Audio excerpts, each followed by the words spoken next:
রিজিক নিয়ে কোনো সময় চিন্তিত থাকবেন না। রিজিক হচ্ছে জমিনে নির্ধারণ হয় না, রিজিকও নির্ধারণ হয় উপর থেকে, আসমান থেকে।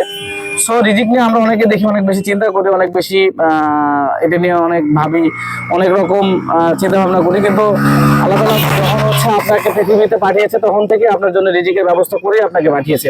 সো রিজিক নিয়ে এত নিরাশ হওয়ার কিছু নাই। আপনারা হচ্ছে আপনার লক্ষ্যকে, টার্গেটকে ঠিক রাখেন। আপনার হচ্ছে যতটুকু আপনার সাধ্যের মধ্যে আছে, যেগুলো আপনার কন্ট্রোলের মধ্যে আছে, সেগুলোকে করতে থাকেন। দেখবেন রিজিক অটোমেটিক্যালি আপনি হচ্ছে আপনার কাছে চলে আসবে। কারণ হচ্ছে আল্লাহ প্রতিজ্ঞাবদ্ধ আপনার সাথে। আপনাকে যখন হচ্ছে সৃষ্টি করেছেন তখনই আপনার জন্য রিজিক নির্ধারণ রয়েছে। আপনি এক গ্লাস পানি কম খেয়ে মৃত্যুবরণ করবেন না যদি আপনার রিজিকে থাকে। আর যদি আপনার রিজিকে না থাকে তাহলে আপনি অনেক ধন সম্পদ, অনেক প্রাচুর্য, অর্থ সম্পদ করেও আপনি দেখবেন যে আপনার হচ্ছে খেতে পারছে না।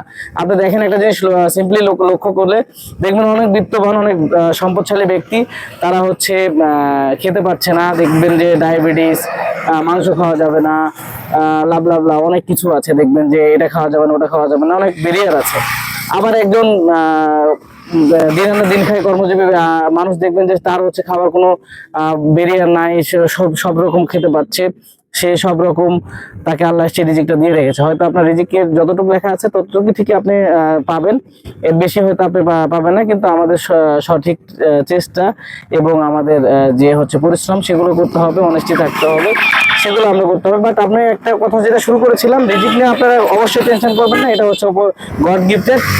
সো আপনি আপনার যতটুকু কন্ট্রোলের মধ্যে আছে ততটুকুই করেন, বাকিটা আপনি এতটা নিরাশ হওয়ার কিছু নাই। আল্লাহ যখন আপনাকে সৃষ্টি করেছে অবশ্যই আপনাকে রিজিকের ফয়সালা করে সৃষ্টি করেছে। ধন্যবাদ।